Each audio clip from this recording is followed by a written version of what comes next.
Why perfect things feel empty. Wabi-Sabi. Have you ever noticed something strange? Many people spend their entire lives chasing perfection. The perfect body, the perfect career, the perfect relationship, the perfect home, the perfect life. And yet, even after achieving many of these things, they still feel dissatisfied. Why? Why does perfection so often leave us feeling empty? In Japan, there is an ancient idea that offers a very different answer, a philosophy called Wabi-Sabi. Wabi-Sabi teaches that beauty is found not in perfection, but in imperfection, not in permanence, but in change, not in flawless things, but in things that carry the marks of time. Today, we'll explore why perfection can become a trap, why modern life makes us fear imperfections, and how Wabi-Sabi may help us live a happier and more meaningful life. Chapter 1: The Perfection Trap. Imagine a perfectly white sheet of paper. No marks, no folds, no history. It is flawless, but is it interesting? Now imagine a notebook carried by a traveler for years.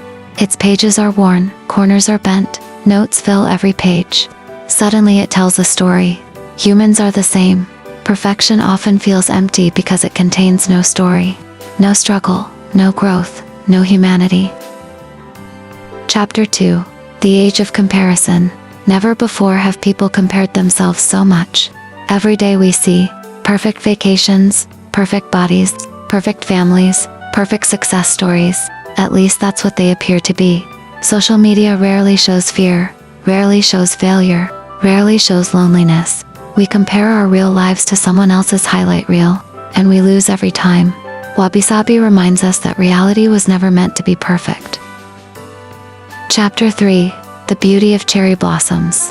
One of Japan's most beloved symbols is the cherry blossom. Why? Because it does not last. Its beauty comes from its short life.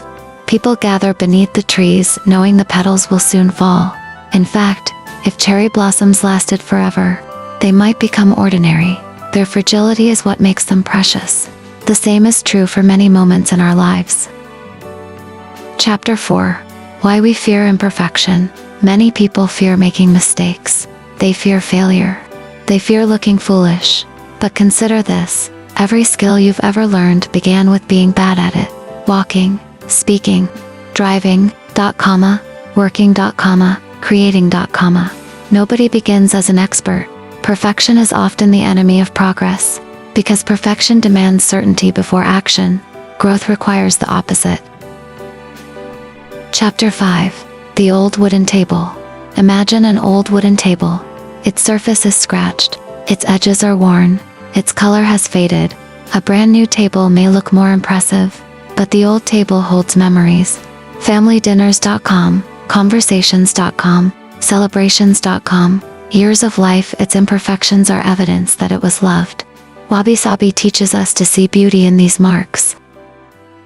Chapter 6: The Problem with Modern Success.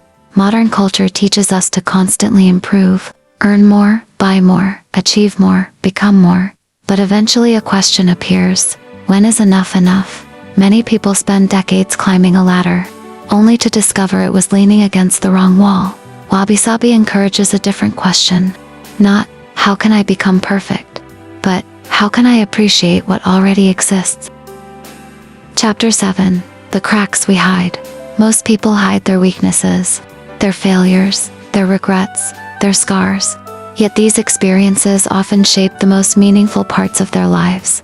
Think about the people you admire most. Are they perfect? Probably not.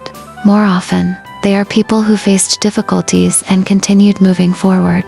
Their strength comes from their imperfections, not despite them. Chapter 8: Time Changes Everything. Nothing lasts forever. Not youth, not success, not beauty, not even life itself. Many people find this thought uncomfortable. Wabi-Sabi sees it differently. Impermanence gives value to the present moment. Because we know something will end, we appreciate it more deeply. Chapter 9: The Most Beautiful Things. Consider some of the most beautiful experiences in life. A sunset, a childhood memory, a conversation with a loved one, a song that moves you, a falling cherry blossom. None of these last forever, and yet their temporary nature is exactly what makes them beautiful. Chapter 10. What if nothing needed fixing? Imagine waking up tomorrow and deciding, not everything needs improvement today. Not every flaw must be erased. Not every weakness must disappear. Perhaps some things can simply be accepted. This does not mean giving up. It means letting go of impossible standards. Chapter 11.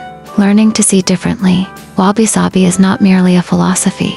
It is a way of seeing beauty in age, beauty in simplicity, beauty in imperfection, beauty in ordinary moments.